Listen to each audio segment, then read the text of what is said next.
Tonight on Connecticut's news station, preparing for the president. Connecticut has always been a leader on gun violence prevention. What to expect from President Biden's visit to Connecticut just hours away. Standing united against hate, a powerful and emotional message sent after hateful symbols were scribbled on a mural representing the Black Lives Matter movement. Plus, the mystery at sea turns into a mystery inside of a New Hampshire jail cell. Nathan Carmen found dead awaiting trial for his mother's death, leaving even more questions than answers. A man exonerated 28 years after a heinous crime, but the victim's family says it now feels like it just happened yesterday. I'm DeAndrea Turner in Haven. That story coming up. Now at 10, this is Fox 61, Connecticut's news station. And we begin tonight on the preparations underway as the state gets ready to host the president tomorrow. Good evening, I'm Ben Goldman. And I'm Jen Bernstein. President Joe Biden will be at the University of Hartford for a gun safety summit, bringing together national and local advocates and organizations. Fox 61's Gabby Molina is in the studio tonight with more on what we know about the presidential visit. Gabby, what can you tell us? Ben and Jen, President Biden is expected to speak at the summit sometime around 2 o'clock tomorrow afternoon. And tonight, we've learned more about what his schedule will look like and when you can expect traffic impacts.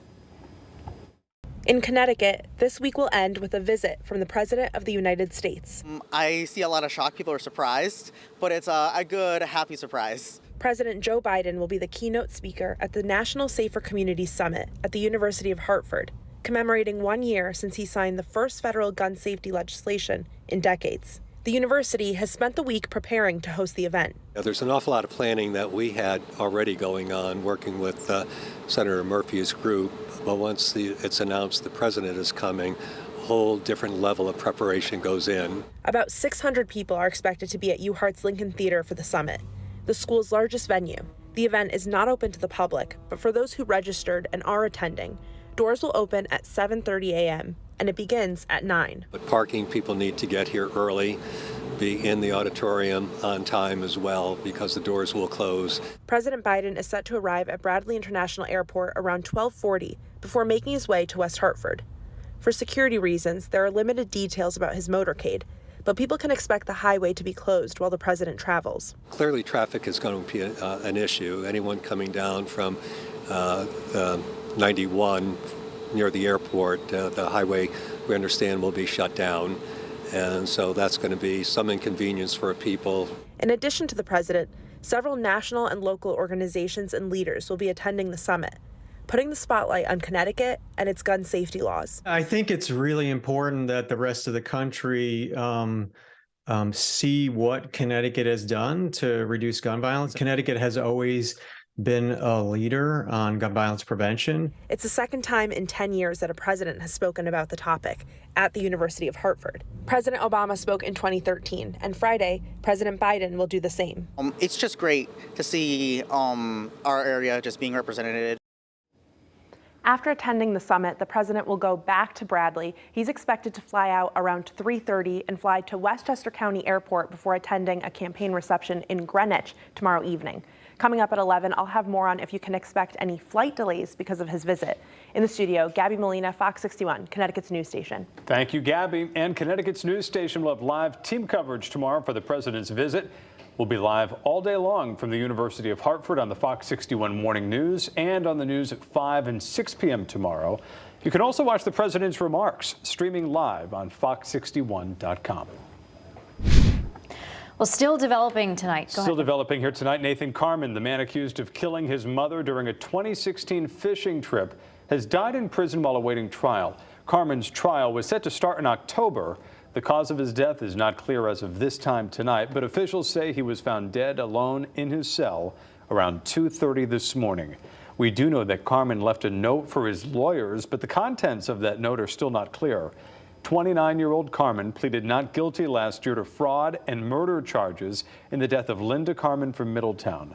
She was presumed dead after a boat that she and Nathan were on sunk right off the coast of Rhode Island in 2016. Nathan was later found alone on a raft in the water. Prosecutors were calling it a scheme to inherit millions of dollars. An indictment released last year said that Carmen also shot and killed his grandfather, John Shakalos, at his home in Windsor in 2013. Carmen was never charged in that killing. Move along here to the Weather Watch, and a beautiful evening out there, feeling like we're in the middle of summer. Yeah, the temperature really warm still out there. Chief Meteorologist Rachel Frank joining us with the first check of the forecast. Rachel. And we have another day similar with the temperatures up around 80 degrees. But of course, we made it through all day today dry, so we have to bring showers back into the forecast. This is an unsettled stretch of weather, and it resumes later tomorrow. You'll see these showers diving down out of the Great Lakes, and they'll be overhead by later tomorrow afternoon and tomorrow evening. Right now, we're looking at temperatures in the 60s to right around 70 degrees. We'll see overnight lows dipping back into the 50s tonight, so a nice, comfortable and refreshing night out there. Tomorrow, once again, and I know a lot of you are probably going to groan when I say this, we have smoke in the sky from the wildfires that continue to burn in Canada. Yes, the same ones that we were dealing with last week. However, it shouldn't affect air quality too much. It won't be that thick. You won't be able to smell it this time around. It'll mostly be in the upper levels of the atmosphere. So once again, we'll have that smoky, hazy look to the sky, increasing clouds, highs between 75 to right around 80, and a rising chance for a shower or rumble of thunder in the afternoon, especially later in the day and even at night. That's when I think that we could see even more out there. We'll time this out for you, and it looks like a wet start to the weekend as well. Your full forecast coming up. Okay, thank you, Rachel. Well, new tonight, Groton police are asking for your help finding a man that went missing almost 1 year ago. Police say that 28-year-old Max J. Scott was last seen leaving a home on South Road around 2 in the morning on June 26th. They say he was believed to be walking back to his home on Quincy Court carrying a backpack.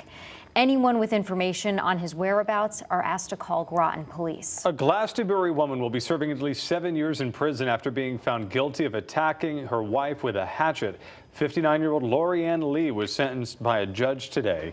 According to court records, she attacked her wife with an axe back in November of 2021, leaving her with serious injuries. Police say she admitted to the attack that same night. She pleaded guilty to first-degree assault back in March of this year and was handed a 7.5-year prison sentence, followed by 5 years of probation. State police have arrested a man accused of sending threats to Governor Ned Lamont and Senator Chris Murphy. Police say this man, Sean Palla, admitted that he used Instagram to send these messages. He told police he sent the threats because he was frustrated with the Connecticut government. Well, after a recent increase in hate crimes across the state, community groups continue to come together to denounce hate. One of those groups gathered at the Black Lives Matter mural on Trinity Street, the site of a recent incident. And that's where we find Fox 61's Jake Garcia tonight with more on how the community and law enforcement is responding. Jake. Well, Jen, this recent vandalism of the Black Lives Matter mural here in Hartford is just one of the hate crimes being investigated across the state in recent weeks. And now community groups are asking people to denounce hate. We hope the arrest sends a message to others that Connecticut does not welcome racists. Black Lives Matter 860 held a small rally near the freshly repainted BLM mural calling for unity against hate. If we truly want to be what people want to consider a race-blind society, you have to start with those that cause division. Urging the community to focus more on love rather than hate. We ask the community not to focus on a single act of ignorance. We ask them to focus on all the man-hours it took to paint children with balloons, smiling faces, and messages of positivity. Connecticut ranks 9th in the country when it comes to number of hateful incidents reported to law enforcement. And for a person like me that actually has a whole bunch of kids growing up in this type of community, to, let them know that, there's always love out here, but at the same time, you have to be prepared for hate. According to data from the Department of Justice, in recent years, Connecticut averages nearly 90 hate crimes a year, with the majority being related to race or ethnicity, followed by sexual orientation, religion, and disability.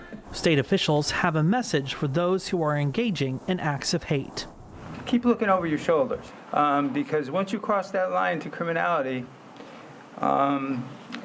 you'll bear the full brunt of our efforts. 36-year-old Scott Franklin appeared in court Thursday after being arrested and charged for defacing the BLM mural with the swastika and other white supremacy symbols. We're treating these incidents as one-offs instead of an increasing problem.